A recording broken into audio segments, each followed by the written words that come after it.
चलिए बच्चों, कैसे हो? सब बढ़िया? आप बढ़िया तो हम भी बढ़िया। विज्ञान 8वीं क्लास का सैंपल पेपर आपसे डिस्कस किए जा रहे हैं। आज हमारा 6 सैंपल पेपर है और अभी तक हमने जितने भी सैंपल पेपर किए हैं, कहीं ना कहीं क्वेश्चन वही घूम फिर के बार बार आ रहे हैं आपके सामने। तो मतलब एग्जाम में, बोर्ड एग्जाम जो आपका होने वाला है, उनमें क्वेश्चनों का पैटर्न जो रहने वाला है ना, वो यही इसी टाइप का पैटर्न रहने वाला है। क्वेश्चन बिल्कुल आपको ऐसा ही लगेगा कि हमने क्लास में बैठकर हम अपना टेस्ट दे रहे हैं। उसी टेस्ट की तरह आप इन क्वेश्चनों को प्रैक्टिस कीजिए। आप बिल्कुल आसान पेपर आपके पास आने वाला है। सभी 6 के 6 सैंपल पेपरों को यदि आप प्रैक्टिस करते हो तो बिल्कुल 100% आपको एग्जाम में कहीं ना कहीं इसी टाइप के क्वेश्चन बार बार देखने को मिलने वाले हैं। तो स्टार्ट करते हैं अपन 8वीं क्लास विज्ञान का एक सैंपल पेपर। 6 सैंपल पेपर है। पिछली क्लासों में हमने 5 सैंपल पेपरों को डिस्कस कर लिया है आपसे। आपको उन सैंपल पेपरों की लिंक इस क्लास के डिस्क्रिप्शन में मिल जाएगी। वहां से आप उन सैंपल पेपरों की क्लासों को भी कंप्लीट कर सकते हैं।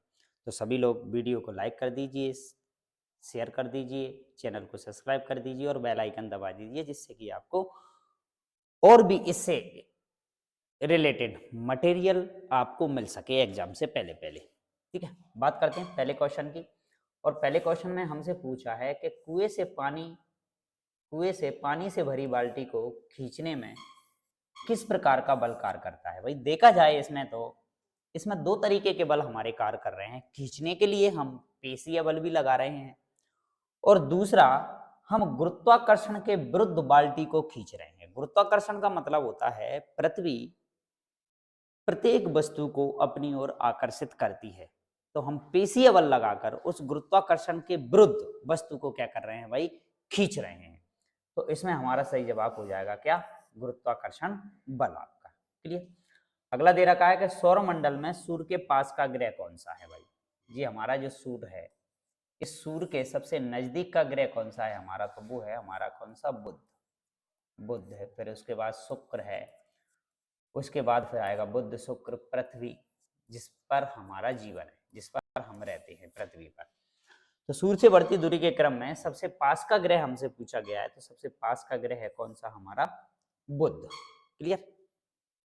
दूसरा अगेन ये क्वेश्चन फिर से हमारा रिपीटेड है एक तरीके से कि ईस्ट का उपयोग निम्न में से किसके उत्पादन में किया जाता है। भाई ईस्ट के उपयोग से हम करते हैं भाई काय का, एल्कोहल का उत्पादन करते हैं। भाई शराब बनाने के लिए या एल्कोहल बनाने के लिए हम काय का उपयोग करते हैं भाई, ईस्ट का उपयोग करते हैं। क्लियर। अगले क्वेश्चन की तरफ चलते हैं और अगला क्वेश्चन हमें दे रखा है कि निम्न में से किसको पीट कर पतली चादरों में बदला जा सकता है। भाई ऐसा हमने पढ़ा है, ये भी क्वेश्चन हमारा बहुत अच्छी बार रिपीट हो रहा है बार बार। तो पतली चादरों में या धातुओं को परिवर्तित करने के लिए हम पतली चादरों में जो बदल रहे हैं किसको, धातुओं को, उस प्रोसेस को हम कहते हैं क्या, आघात वर्धनीयता। ये हम पढ़ चुके हैं एक बार। तो धातुएं हमारे पास जैसे कि लोहा भी है, सोना भी है, चांदी भी है, बहुत सारी हमारे पास धातु हैं। इनको हम पीट पीट कर पतली पतली चादरों में बदल सकते हैं। तो धातुओं के में ये गुण पाया जाता है। तो इनमें से हमारी धातु कौन सी है, बस हमें ये पहचानना है। तो जिंक हमारी धातु है, जिसका सिंबल होता है क्या, जेड है, जिंक। ठीक है, याद रखना है आपको क्या, जिंक। बाकी की दे रखी है ना, वो सब क्या है आपकी अधातु है। सल्फर है, ऑक्सीजन है, ये भी अधातु है, फास्फोरस भी आपकी क्या है, अधातु है। क्लियर। और अगला क्वेश्चन हमें दे रखा है पांचवा कि खरपतवार हटाने की प्रक्रिया क्या कह रहती है। भाई जब हम फसल करते हैं तो फसल में उस फसल के साथ कुछ अन्य प्रकार के पौधे भी उगे आते हैं जो उस फसल को क्या पहुंचाते हैं भाई, हानि पहुंचाते हैं। तो उसे ही हम क्या कहते हैं, खरपतवार। और इस खरपतवार को हमें उस फसल में से क्या करना होता है भाई, हटाना होता है, जिससे कि हम जो फसल पैदा कर रहे हैं उस फसल की पैदावार अच्छे से हो, उसको पोषक पदार्थ अच्छे से मिल पाए, हम जो उसके अंदर देने वाले हैं उसको जल अच्छे से मिल पाए, तो वो फसल की पैदावार क्या होगी, अच्छी होगी। तो इस प्रक्रिया को हम कहते हैं क्या, निराई करना। निराई करने के माध्यम से हम उस फसल में से जो भी खरपतवार हमें दे रखे हैं उनको क्या कर सकते हैं, हटा सकते हैं। क्लियर।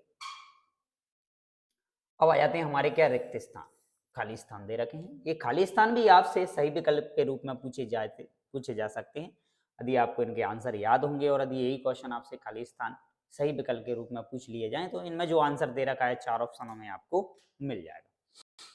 जैसे कि खाली स्थान में सबसे पहला क्वेश्चन हमें गिवन है कि संश्लेषित रेशे की भांति प्लास्टिक भी है भाई, एक प्लास्टिक जिसका उपयोग हम घरों में बहुत ज्यादा मात्रा में इसका उपयोग कर रहे हैं, और जो हमारे वातावरण के लिए, हमारे स्वास्थ्य के लिए बहुत ही ज्यादा हानिकारक है प्लास्टिक। क्यों हानिकारक है? क्योंकि ये प्लास्टिक जो है ना, जैसे ही जमीन के अंदर मिल जाता है तो इसका अपघटन नहीं होता है, सूक्ष्म जीव इसको नष्ट नहीं कर पाते हैं। इसकी वजह से ये प्लास्टिक लंबे समय के लिए इस मिट्टी में जमा हुआ रह जाता है, जिससे पेड़ पौधों की, सूक्ष्म जीवों की वृद्धि जमीन में रुक जाती है। कईयों प्रकार के जीव जंतु हैं, हमारे मवेशी हैं, जानवर हैं, वो यदि इस प्लास्टिक का सेवन कर लें, खा लें, तो उनके पेट के अंदर ये जम जाती है, जो कि उनके लिए बहुत ज़्यादा नुकसानदायक होती है। तो प्लास्टिक भी एक प्रकार का क्या है, आपका बहुलक है भाई, याद रखना है इस बात को आपको। ठीक है। अगला दे रखा है दहन के लिए आवश्यक गैस कौन सी है भाई। अभी पिछले सैंपल पेपर में हमने डिस्कस किया था आपसे कि किसी भी पदार्थ को जब जलाया जाता है तो जलाने के लिए हमें ऑक्सीजन की आवश्यकता होती है। ठीक है। दहन के लिए आवश्यक गैस कौन सी है, तो हमारा ऑक्सीजन का सूत्र होता है क्या, O2। आप याद रखना, ऑक्सीजन, O2 गैस आवश्यक होती है। दूसरा क्वेश्चन फिर से हमारा रिपीटेड ही है, ये भी टाइफाइड रोग नामक सूक्ष्म जीव से होता है, तो नाम याद रखना है इसका, salmonella typhi, salmonella typhi, typhi. ठीक, ये इसका आंसर हो जाएगा। और दूसरा क्वेश्चन हमें दे रखा है कि नर एवं मादा युग्मक का मिलना क्या कहलाता है भाई, इसको कहते हैं हम निषेचन। ये हमारा निषेचन कहलाता है। ठीक है। तो ये थे आपके ऑब्जेक्टिव क्वेश्चन जो हमारे पिछले सैंपल पेपरों में से ही है। हर एक क्वेश्चन आपका रिपीटेड है भाई। तो 6 सैंपल पेपर में आपको जो भी क्वेश्चन दे रखे हैं वो हर क्वेश्चन आपका रिपीटेड दे रखा है ऑब्जेक्टिव में। दूसरा, हम अति लघु और लघु क्वेश्चन उत्तरीय क्वेश्चनों की बात की जाए तो ये भी क्वेश्चन आपके रिपीट ही दे रखे हैं भाई। तो देखते हैं, देखो कौन कौन से क्वेश्चन हमें दे रखे हैं। आप इन सभी क्वेश्चनों के स्क्रीनशॉट ले लीजिए। सबसे पहले चलते हैं हम अति में। पेशीय बल, तारामंडल, जीवाश्म ईंधन, हमें जैव विविधता का संरक्षण, मेढ़क का जीवन चक्र, सिंचाई, ये सब क्वेश्चन आपके पिछले उनमें हो चुके हैं। तो आप इन क्वेश्चनों को एक बार अच्छे से देख के जाइए कि एग्जाम में आपसे यही है मोस्ट क्वेश्चन जिनको हम कहते हैं कि मोस्ट इंपोर्टेंट क्वेश्चन। क्या है भाई, मोस्ट इंपोर्टेंट कुछ नहीं है। जब आप सेल्फ खुद स्टडी करते हो तो आपको ही पता लग जाता है कि एग्जामिनर एग्जाम में क्या पूछने वाला है, जब ईमानदारी से बिल्कुल अच्छे से स्टडी की जाती है। तो कोई आउट क्वेश्चन नहीं है आपके, बिल्कुल आसानी से, बिल्कुल ऐसे क्वेश्चन दे रखे हैं जो व्यवहारिक हैं, जिनको आप आसानी से एग्जाम हॉल में लिख सकते हो क्लियर। बस आपको हर एक शब्द का मीन्स पता होना चाहिए, जो आपको क्लास में समझाया गया है उस बात को आप अच्छे से समझिए, और आसानी से आप क्वेश्चन को इतना लिख सकते हो और अच्छे आपके सभी के लोगों के क्या आएंगे, नंबर आएंगे। ऐसी लघु उत्तरीय में दे रखे हैं हमें, तरल की गति करने वाली वस्तुओं की आकृति, शुद्ध जल विद्युत का चालन करता है, गर्मियों में हमें सूती कमीज पहननी चाहिए, या संश्लेषित, कारण सहित उत्तर बताना है हमें। मोमबत्ती का बहुत इंपॉर्टेंट 2013 में क्वेश्चन पूछा गया है आपसे, मोमबत्ती की ज्वाला का नामांकित चित्र। और अगला अंतर दे रखा है थर्मोसेटिंग और थर्मोप्लास्टिक में अंतर आपसे। अगला छठवां, पादप कोशिका और जंतु कोशिका में अंतर, कोशिका में क्रोमोसोम तथा गुणसूत्र कहाँ पाए जाते हैं, अंतःस्रावी ग्रंथियों के नाम। ये क्वेश्चन भी हमारा हो चुका है। यौवन अवस्था में होने वाले शारीरिक परिवर्तन, सर्दियों में स्वेटर उतारते समय भूकंप के झटके, मानव बाह्य यंत्र का तंत्र। तो आप एक बार इन सभी क्वेश्चनों का क्या ले लीजिए भाई, स्क्रीनशॉट ले लीजिए, जिससे कि आप इन क्वेश्चनों को एक बार अच्छे से स्टडी कर सकें। ठीक है।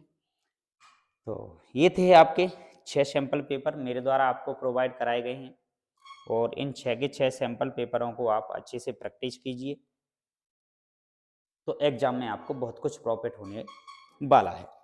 जिस व्यक्ति ने भी इन क्वेश्चनों को यदि प्रैक्टिस कर लिया है, वो सारे क्वेश्चन आपके लिए बहुत अच्छे लेवल से एग्जाम में पूछे जाने वाले हैं। तो ये थी आपकी आज की क्लास। आगे जो भी क्लास आपकी आएगी उस क्लास का नोटिफिकेशन आपको मिले समय से, जो भी क्वेश्चन मेरे द्वारा सॉल्व कराए जाएंगे। अभी तो हमें इस पर 2023 का विज्ञान का जो सैंपल पेपर, जो वार्षिक पेपर था आपका, उस पेपर को भी हमें आपसे डिस्कस करना है और आपको पैटर्न बताना है कि किस तरीके से पैटर्न आपका आया था, कितनी ओटियां पूछी गई थी, कितने क्वेश्चन आए थे, किस तरीके से आपको एग्जाम हॉल में जो फ्रंट पेज है उसको फिल करना है। ये सारी प्रोसेस आपको अगली क्लास जो आपकी रहेगी उसमें आपको बताया जाएगा। तो इसके लिए आप सभी लोग वीडियो को लाइक कर दीजिए, शेयर कर दीजिए, चैनल को सब्सक्राइब कर दीजिए और बेल आइकन को दबा दीजिए, जिससे कि आपको आगे आने वाली जो भी क्लास अपनी होगी उस क्लास का नोटिफिकेशन समय से मिलते रहे। तो मिलते हैं आपसे अगली क्लास में, जब तक के लिए बहुत बहुत धन्यवाद।